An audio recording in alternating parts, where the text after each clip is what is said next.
The Great Hall of the Galactic Council was silent as Commander Nathan Cole walked through its ancient doors.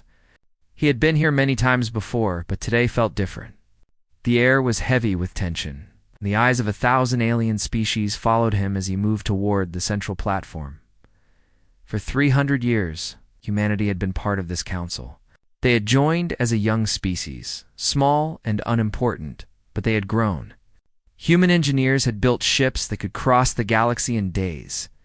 Human doctors had cured diseases that had killed billions. Human soldiers had fought and died in wars to protect species they had never even met. Humanity had given everything to the Council, and they had asked for nothing in return except respect.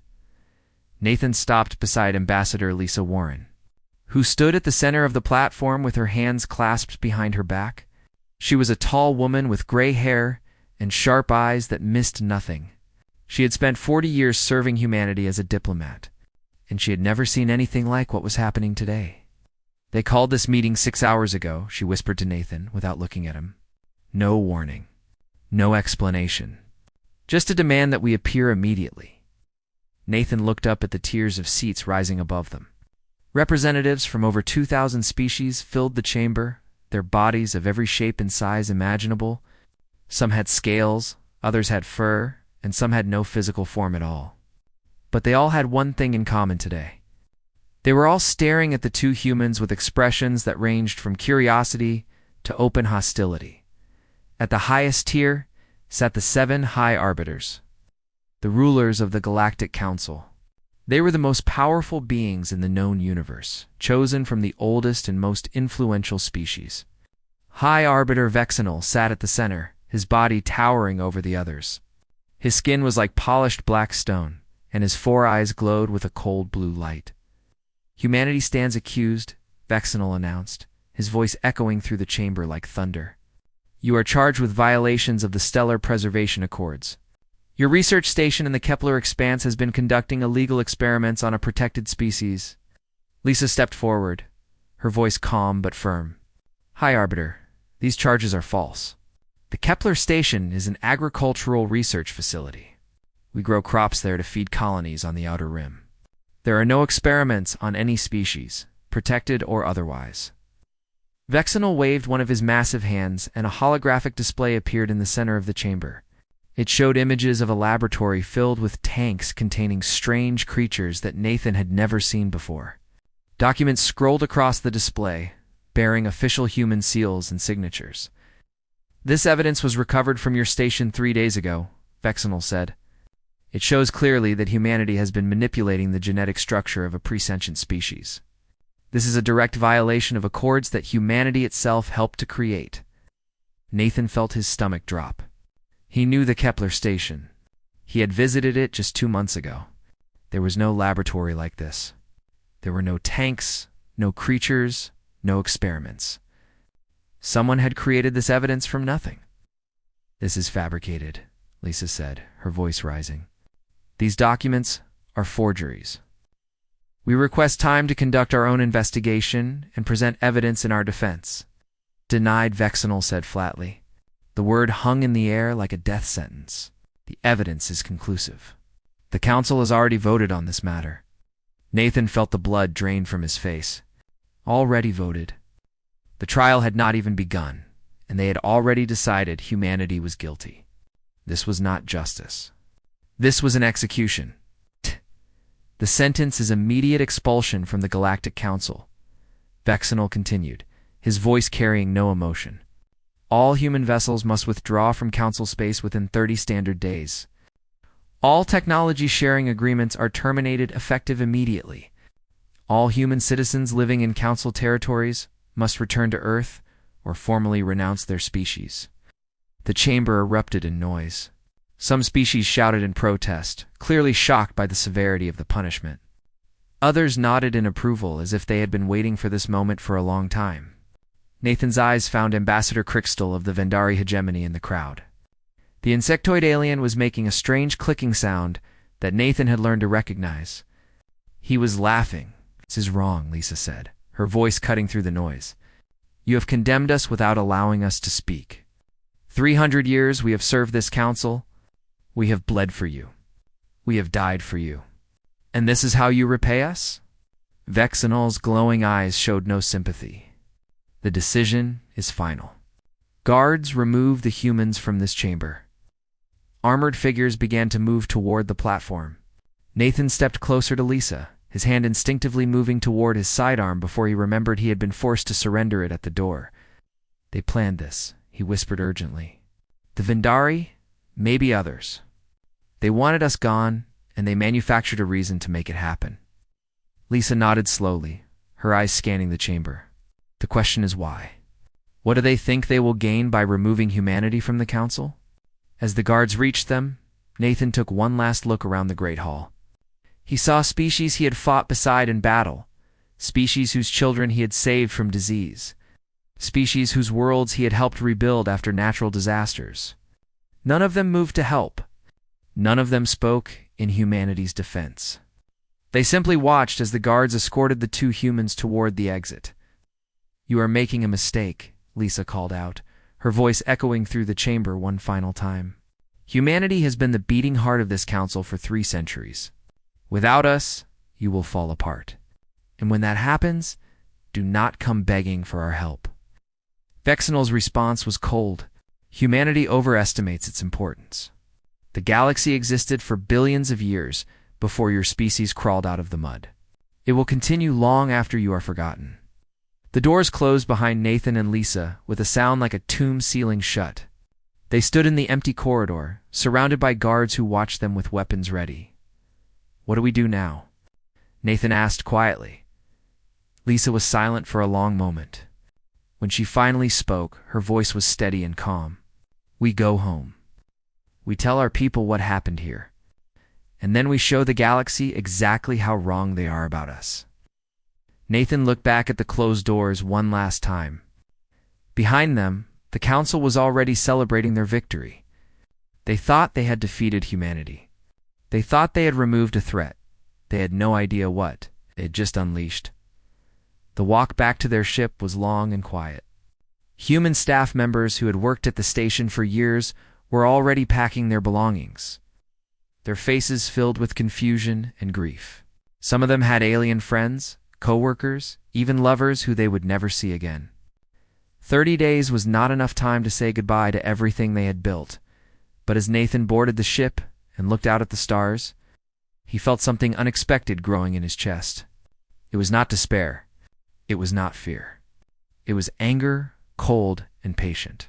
The kind of anger that could wait years or even decades for satisfaction. The Galactic Council had betrayed humanity. They had lied and cheated and stabbed them in the back. And one day Nathan promised himself they would answer for it. One day, the galaxy would understand the price of betraying Earth. The news spread across human space like wildfire. Within hours of the tribunal, every human colony, every space station, every ship floating in the darkness between stars had heard what happened. Humanity had been expelled from the Galactic Council. They had 30 days to leave everything behind. President Marcus Hayes stood on the steps of the Global Assembly building in Geneva. The sun was setting behind him, painting the sky in shades of orange and red. Cameras from every news network on Earth were pointed at him, and billions of people across dozens of worlds watched their screens in silence. My fellow humans, Marcus began, his voice steady despite the weight of what he had to say. Today, we were betrayed. Not by enemies we could see coming, but by those we called friends. Those we called allies. Those we trusted with our lives. He paused, letting the words sink in. For 300 years, humanity gave everything to the Galactic Council. We shared our technology freely, asking nothing in return. We sent our doctors to heal the sick on worlds we had never visited. We sent our soldiers to fight and die in wars that were not our own. We believed in the dream of a united galaxy, where all species could live together in peace. His voice hardened. But that dream is dead. The Council has decided that humanity is guilty of crimes we did not commit. They refuse to let us defend ourselves. They refuse to examine the truth. They simply decided that we were no longer welcome, and they threw us out like garbage. Marcus looked directly into the camera, and every human watching felt like he was speaking to them personally. Let me be clear about one thing. We do not leave in shame. We leave because we refuse to beg for justice from those who have already decided we deserve none. We will withdraw from council space as they demanded. We will take our people home, and then we will build our own future without them on our own terms. Across the galaxy, withdrawal began. Admiral Patricia Reeves commanded the operation from the bridge of the carrier constellation. She was a woman in her 50s with iron-gray hair cut short and eyes that had seen too many battles. Around her, officers worked frantically to coordinate the movement of thousands of ships across hundreds of star systems. "Admiral, we have confirmation from the Kepler Expanse," her communications officer reported. "All personnel have been evacuated. The station is empty." Patricia nodded. "What about the medical facilities on Throne 4? "Evacuation is ongoing. The local government is asking us to leave behind our equipment. They say their people will die without it." Patricia closed her eyes for a moment. She knew what that equipment meant to the people of Throne 4. Human doctors had built a hospital there that served over 50 million patients every year. Without the human medical technology, thousands would die from diseases that could easily be cured. "Leave nothing behind," she said quietly. "They wanted us gone. They can deal with the consequences." It was a hard order to give, but Patricia knew it was necessary. The council had made their choice. Now they would learn what that choice truly meant. A soft chime indicated an incoming transmission. "Admiral, we are receiving a message from the Althean delegation. Elder Silwyn is requesting a private conversation." Patricia hesitated. The Altheans were different from most council species. They were scholars and philosophers who had always treated humanity with respect. She had counted some of them as friends, put them through. The holographic image of Elder Silwyn appeared before her. The Althean was a slender figure with pale blue skin and enormous dark eyes that seemed to hold all the sadness in the universe. "Admiral Reeves," Silwyn said, their voice trembling. "Please, you must understand. Many of us did not want this. The vote was manipulated. Delegations that would have supported humanity were delayed or turned away. This was planned from the beginning." "I know," Patricia said, "but knowing does not change anything. The council has spoken. Where will you go? Human space is large, but without access to our trade routes, without our resources, your people will struggle." Patricia allowed herself a small smile. "We will manage. Humanity has always found a way to survive. We crawled out of caves and built cities. We crossed oceans in wooden ships and reached for the stars. The council thinks they have broken us. They are wrong." Suwon's large eyes glistened with moisture. "The council has made a terrible mistake. I see it. Others see it too. But the Vendari and their allies control everything now. They have been planning this for many years." "Why?" Patricia asked. "What do they gain by removing us?" The Althean was silent for a long moment. "Your technology, your strength, your potential. Humanity rose too fast. You achieved things in 3 centuries that other species took thousands of years to accomplish. You made the old powers afraid. They could not compete with you, so they decided to remove you from the game entirely." Patricia felt a cold fury building in her chest. "Tell them something for me, Elder. Tell them that they have just made the biggest mistake in galactic history. We are leaving now because we choose to leave. But we will remember what was done to us. And one day, when we return, it will not be as partners." Silwan bowed their head. "I understand. And I am sorry, Admiral." Truly sorry? Transmission ended, and Patricia turned back to the viewport. Outside, human ships were moving in perfect formation, their lights blinking against the darkness of space. Each ship carried families who were leaving behind homes they had built over generations. Each ship carried workers who would never see their alien colleagues again. Each ship carried soldiers who had fought and bled, alongside species that had now turned their backs on them. 30 days passed quickly. On the final day, Patricia stood on the bridge as the constellation approached the border of council space.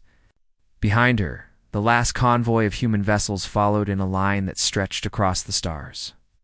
Ahead lay the unknown, a future that humanity would have to build alone. "Admiral," her navigation officer said, "we are approaching the boundary. Once we cross, we will be outside Council jurisdiction. Patricia nodded slowly. All ships, this is Admiral Reeves. We are about to leave Council space for the last time. I know many of you are angry. I know many of you are afraid. But I want you to remember something. We are not running away. We are not defeated. We are simply choosing to walk away from those who do not deserve us. She paused, looking at the faces of her crew. The galaxy thinks they have seen the last of humanity. They think we will fade away in the darkness and be forgotten. But they are wrong. We will build. We will grow. We will become stronger than we ever were before. And one day, the galaxy will understand what they lost when they betrayed Earth. The constellation crossed the border, followed by 10,000 other ships.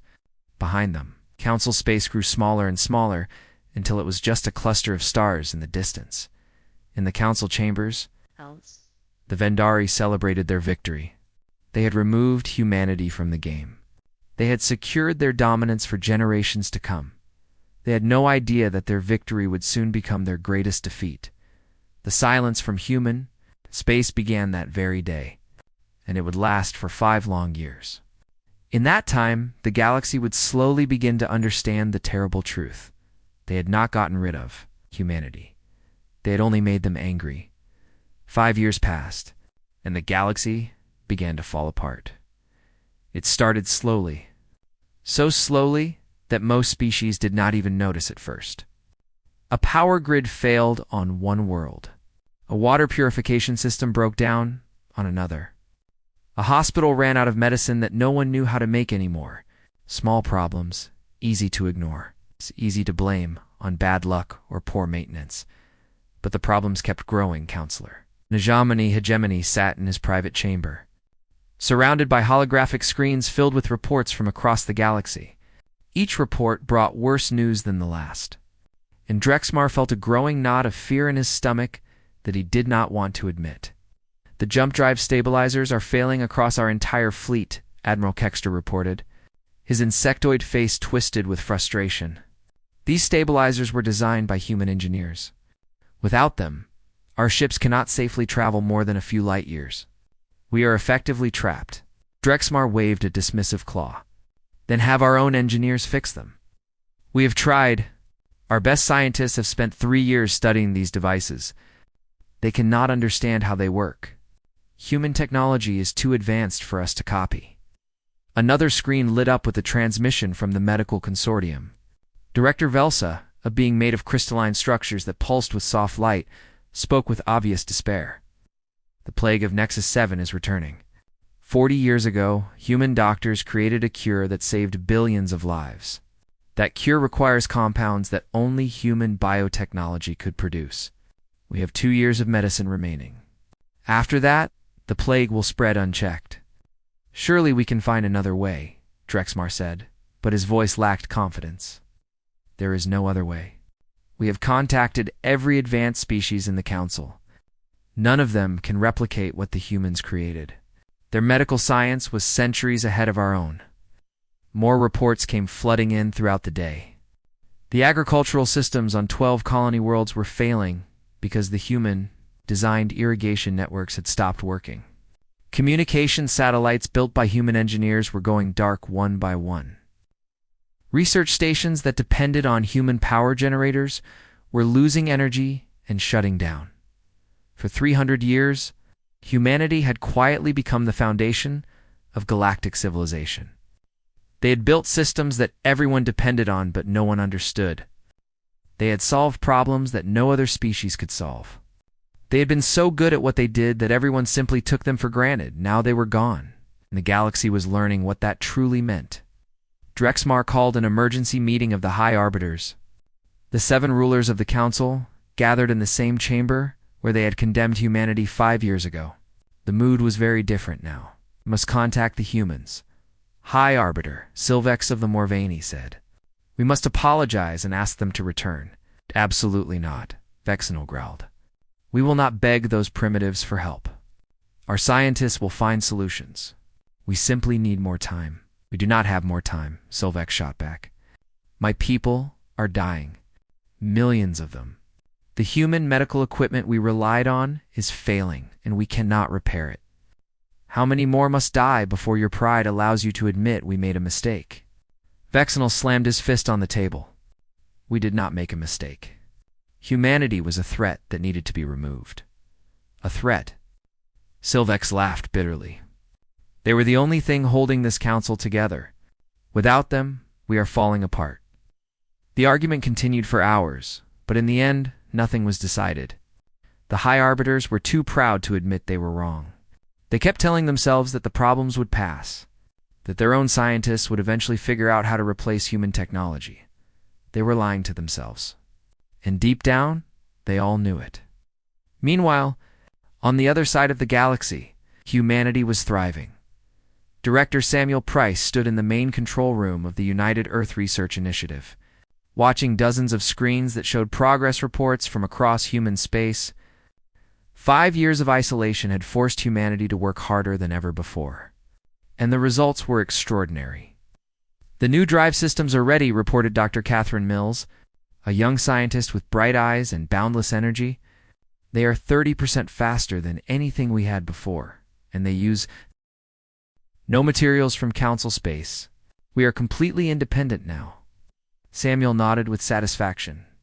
What about the food situation? Colonial Administrator George Palmer pulled up his own report. The agricultural domes on Mars exceeded projected yields by 40% this year. Luna Colony is now fully self-sufficient. We have more food than we can eat, and defense. General Victor Hayes stepped forward. He was a large man with a scarred face and hands that had seen many battles. The defense grid is operational across all human systems. Orbital platforms, sensor networks, weapons, satellites. If anyone tries to attack us, they will face the most advanced military technology in the galaxy. Samuel walked to a window and looked out at the stars. Earth floated below, a beautiful blue marble that had given birth to a species the galaxy had underestimated. 5 years ago, they threw us out like trash, Samuel said quietly. They thought they were destroying us. Instead, they set us free. He turned back to face his team, without the council holding us back. Without their rules and their bureaucracy, we have achieved more in 5 years than we did in the previous century. Our ships are faster. Our weapons are stronger. Our technology has advanced beyond anything the council has ever seen. Victor nodded grimly. And according to our intelligence, the council is in chaos. Their systems are failing. Their economies are collapsing.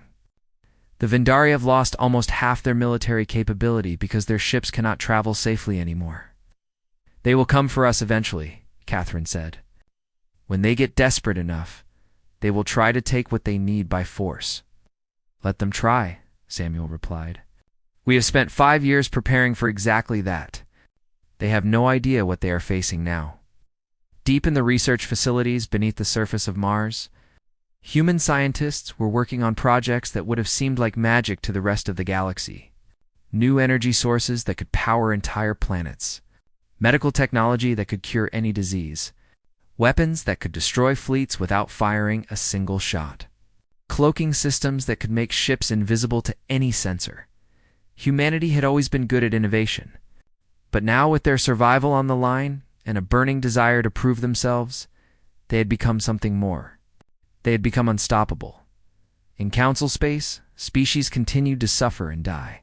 They sent messages to human space, begging for help, but the messages were never answered. The silence from Earth was complete and absolute. Some species began to understand what was happening. They realized that humanity was not hiding in fear. They were not struggling to survive. They were preparing. The Altheans, who had always been wise, sent a private message to the council. It contained only a single warning. Should not have made them angry. You should not have given them a reason to come back. When they return, and they will return, they will not be the same species you expelled. They will be something far more dangerous. The council ignored the warning. They would soon regret that. Decision: the Vendari fleet was the largest ever assembled in galactic history. 3,000 warships stretched across the darkness of space, their weapons charged, and their crews ready for battle. High Commander Vexenal stood on the bridge of his flagship, looking out at the army he had gathered. Today we end this, he announced to his officers. Humanity has hidden long enough. We will enter their space, capture their technology, and force them back into service. They will work for us, or they will die. His officers clicked their approval. The Vendari had spent 5 years watching their empire crumble. Their ships could barely fly. Their weapons were failing. Their economy was in ruins. They needed human technology to survive, and they were willing to take it by force. All ships, prepare for jump, Vexenol commanded. Target coordinates are locked. We arrive at the edge of human space in 30 seconds. The fleet jumped. 3,000 ships vanished from Council space and reappeared at the border of human territory. Vexenol leaned forward in his command chair, eager to see the fear in human eyes when they witnessed the might of his fleet. But there was nothing to see. Report, Vexenol demanded. Where are the human colonies? Where are their defense stations? His sensor officer worked frantically at his console. Hi, Commander, I am not detecting any human presence. The colony should be directly ahead of us, but there is nothing there. Just empty space. Impossible. Check your equipment. Equipment is functioning normally. There is simply nothing to detect. Vexenol felt a cold unease creeping into his chest. This was wrong. Human space should have been filled with stations and ships and orbital platforms. Instead, there was only darkness and silence. Then the stars began to move. What Vexenol had thought was empty space suddenly came alive. Massive structures appeared from nowhere, shimmering into existence as if they had been invisible moments before. Hundreds of them. Thousands of them. A defensive network so vast that it made the Vendari fleet look like a handful of insects. Weapons platforms, the size of moons, locked onto the Vendari ships. Energy readings spiked across every sensor. The entire fleet was surrounded, outgunned, and completely helpless.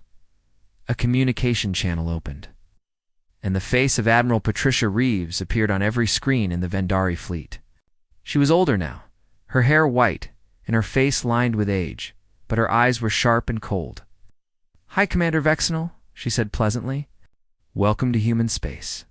I see you brought some friends." Vexenol tried to keep his voice steady. "You will surrender immediately. You cannot stand against the combined might of the Galactic Council." Patricia smiled, and there was no warmth in it. "Is that what you think? Let me show you something." The display shifted to show the Vendari homeworld. Vexenol felt his blood freeze. The planet was surrounded by human warships that had appeared from nowhere. Weapons were pointed at every major city, every military base, every government building. "While you were gathering your fleet, we were already inside Council space," Patricia explained. "Your borders mean nothing to us. Your sensors cannot see us.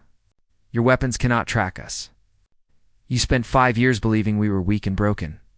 We spent 5 years making sure that if you ever came for us again, it would be the last mistake you ever made." Vexenol stared at the screen in disbelief. "This is impossible. How did you do this?" "You never understood humanity, High Commander. You looked at our technology and thought that was our strength. But our real strength was never our machines. It was our ability to learn, to adapt, to face impossible challenges and come out stronger. You gave us 5 years of anger and no distractions. We achieved more in that time than in the previous 100 years. Another image appeared on the screen. It showed the Council chamber on Nexus Prime, the most heavily guarded location in the galaxy. The 7 High Arbiters were seated in their chairs, and standing around them were human soldiers in black armor. They had infiltrated the heart of the Council without anyone knowing. "Your leaders are our prisoners," Patricia said calmly. "Your homeworld is surrounded.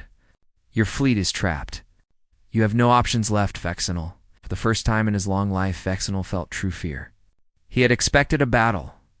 He had expected resistance. He had not expected to be completely and utterly defeated before a single shot was fired. "What do you want?" he asked, his voice barely a whisper. Patricia leaned forward, her eyes boring into his. "We are not here to conquer. We are not here to enslave. We could destroy every ship in your fleet right now. We could burn your homeworld to ash. We could do to you exactly what you tried to do to us." She paused. but we will not. Because unlike you, we do not punish the innocent for the crimes of the guilty. There are billions of people on your worlds who had nothing to do with our expulsion. Children who were not even born when you betrayed us. We will not make them suffer for your arrogance. Vexenal could not believe what he was hearing. Then what happens now? The Galactic Council is dissolved. The species that planned our expulsion, species that fabricated evidence and rigged the vote against us, will face justice. Real justice. Not the theater you put us through 5 years ago. Patricia stood up from her chair and spread her arms wide. And then, if the galaxy wants our help, they can ask for it. They can come to us with respect and honesty. They can treat us as equals, not as servants to be used and thrown away. We will not force anyone to accept our friendship, but we will never again allow anyone to take it for granted. The communication ended, and Vexenal was left staring at a blank screen. Around him, his officers were silent. Their great fleet, their overwhelming force, had been rendered completely useless. They had come to conquer, and instead, they had been taught a lesson they would never forget. On the human flagship, Patricia turned to face Nathan Cole, who had served as her advisor throughout the operation. He was an old man now, but his eyes still held the same fire they had held when he walked out of the council chamber 5 years ago. "It is done," Patricia said. "The council has fallen. The galaxy is ours if we want it." Nathan shook his head slowly. "We do not want it. We never wanted power over others. We just wanted to be left alone, to build our own future in peace. And now," Nathan looked out at the stars, at the thousands of human ships that had appeared from hiding places across the galaxy. "Now we show them what humanity really is. Not conquerors, not tyrants. Just people who refuse to be broken. People who turn betrayal into strength and silence into power." Patricia nodded. "The hard part comes next. Rebuilding trust. Creating something better than what came before." "We have done harder things," Nathan said with a small smile. "We survived extinction on our own planet. We reached for the stars when everyone said it was impossible. We endured 5 years of exile and came back stronger than ever." He turned to face her. "If anyone can build a better galaxy, it is humanity. Not because we are stronger or smarter than everyone else, but because we never give up. We never stop trying. And we never forget." Outside the viewport, the Vendari fleet began to power down their weapons. They had no choice. The war was over before it began. Humanity had won without firing a single shot. The real work was about to begin. The rebuilding took decades. But it began with a single moment.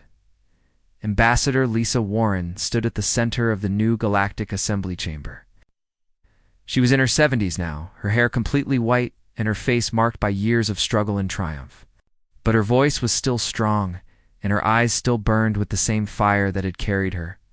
Through the darkest days of exile, the chamber around her was nothing like the old council hall. That place had been built to show power and intimidation. With the high arbiters sitting above everyone else, like gods looking down on insects, this new chamber was different. It was a circle, with every species seated at the same level. No one was higher than anyone else. No one was more important. Thousands of delegates filled the seats. Some were species that had supported humanity in secret during the dark years. Others were species that had stood against them. All of them were here because they understood that the old ways had failed and something new was needed. "We gather here today not as rulers and subjects," Lisa began, her voice carrying across the vast chamber. "We gather as equals." The old council failed because it was built on lies. Some species were treated as more important than others. Some voices were heard while others were silenced. That system led to corruption and fear and the betrayal that nearly destroyed us all. She paused, looking around at the faces watching her. "This assembly will be different. Every species, no matter how small or weak, will have an equal voice. Decisions will be made through agreement, not through tricks and manipulation. And if any member breaks the trust we place in each other, they will face consequences. But those consequences will come through open and fair proceedings, not through secret tribunals where guilt is decided before the trial even begins." A murmur of approval rippled through the chamber. Many species had suffered under the old council. They had watched helplessly as the powerful did whatever they wanted, while the weak were ignored. The promise of something better gave them hope. From the back of the chamber, a figure rose slowly. It was Vexenal, the former High Arbiter who had led the campaign against humanity. He had been stripped of his title and power, but he had been allowed to attend as a representative of his people. His once proud bearing was broken, his black skin dull with age and defeat. "I wish to speak," he announced. The chamber fell silent. Many delegates looked at him with hatred. This was the being who had orchestrated the betrayal of humanity. This was the being whose arrogance had brought the galaxy to the edge of destruction. Lisa nodded. "You may speak." Vexenal walked slowly to the center of the chamber. He moved like a creature that had been beaten down by life, every step heavy with regret. "I wish to apologize," he said, his voice cracking. "Humanity was betrayed. I was part of that betrayal. I told myself it was necessary. I told myself that humans were rising too fast, that their power threatened the stability of the galaxy. But I was lying to myself." He lowered his head. "We were not protecting stability. We were protecting our own power, our own comfort. We saw what humanity could become, and instead of celebrating it, we feared it. Instead of welcoming them as partners, we tried to destroy them." Vexenal turned to face Lisa directly. "The galaxy needed humanity. We needed your ideas and your energy and your stubborn refusal to accept that anything was impossible. When you were gone, we learned just how much we had depended on you. The plagues that returned, the systems that failed, the civilizations that collapsed, all of that suffering is on our hands." "On my hands?" Lisa studied him for a long moment. The chamber was completely silent. "Words are easy, Vexenal," she finally said. "The question is whether the galaxy has truly learned from its mistakes. Some have learned, some have not." Vexenal's voice was heavy with sadness. "But humanity has taught us something important. You could have destroyed us. You could have enslaved us. You could have done to us exactly what we tried to do to you. Instead, you offered your hand in friendship. That is a lesson I will carry until my final breath." He bowed deeply, a gesture of absolute submission from a being who had once ruled over thousands of worlds. Then he returned to his seat in silence, in a private observation room above the chamber. Nathan Cole watched the proceedings with Admiral Patricia Reeves. Both of them were old now, retired from active service, but still consulted on matters of galactic importance. "Do you think it will work?" Nathan asked. Patricia shrugged. Maybe not. Species do not change overnight. There will be more betrayals in the future. More conflicts. More beings who think they can manipulate and dominate others. That is simply the nature of intelligent life." "That sounds pessimistic. That sounds realistic." Patricia smiled slightly. "But humanity will be here, watching, ready, and now everyone knows what happens when they push us too far. That knowledge alone might keep the peace for a few hundred years." Nathan nodded slowly. Looking down at the assembly where hundreds of species were beginning the difficult work of building something new, "You know what I keep thinking about?" he said. "When they expelled us, when we were leaving council space with nothing but what we could carry, everyone thought it was the end. Our enemies believed they had broken us forever. And instead," Nathan smiled, "instead, they made us stronger. They forced us to depend on ourselves. They forced us to push harder than we ever had before. They forced us to become something they never imagined possible. The Council's betrayal was supposed to destroy humanity. Instead, it became our greatest gift." Patricia nodded in agreement. "That has always been our story. We face impossible challenges. We suffer terrible losses. And somehow we come out the other side better than we were before. Other species do not understand it. They see weakness where we see opportunity. They see defeat where we see motivation. Do you think they understand now? Some of them, the wise ones." Patricia stood up slowly, stretching her old bones. "Come on, there is work to do. A whole galaxy to rebuild. And humanity at the center of it all, not as conquerors, but as partners. As teachers, as examples of what is possible when you refuse to give up. Nathan rose to join her. And if someone tries to betray us again? Patricia's smile turned cold. Then they will learn the same lesson the Vendari learned. Humanity does not forget. Humanity does not surrender. And humanity does not lose. Not anymore. Not ever again. The two old soldiers walked out of the observation room together. Behind them, the new Galactic Assembly continued its first session. Arguments would happen. Disagreements would arise. The road ahead would be long and difficult, but for the first time in galactic history, there was real hope. Hope that species could learn to work together as true equals. Hope that the mistakes of the past would not be repeated. Hope that the galaxy could become something better than it had ever been before. And at the heart of that hope stood humanity. A species that had been cast out and abandoned. A species that had wandered in darkness for 5 long years. A species that had returned not with revenge in their hearts, but with a vision for a better future. The stars stretched out before them. Billions of worlds waiting to be explored and understood. The universe was vast and full of wonders that no one had yet discovered. And humanity was ready to lead the way. Not because they were the strongest or the smartest, but because they had learned something that no other species truly understood. The greatest strength is not the power to destroy your enemies. The greatest strength is the courage to forgive them and build something better together. That was the lesson. Humanity taught the galaxy, and the galaxy would never forget it.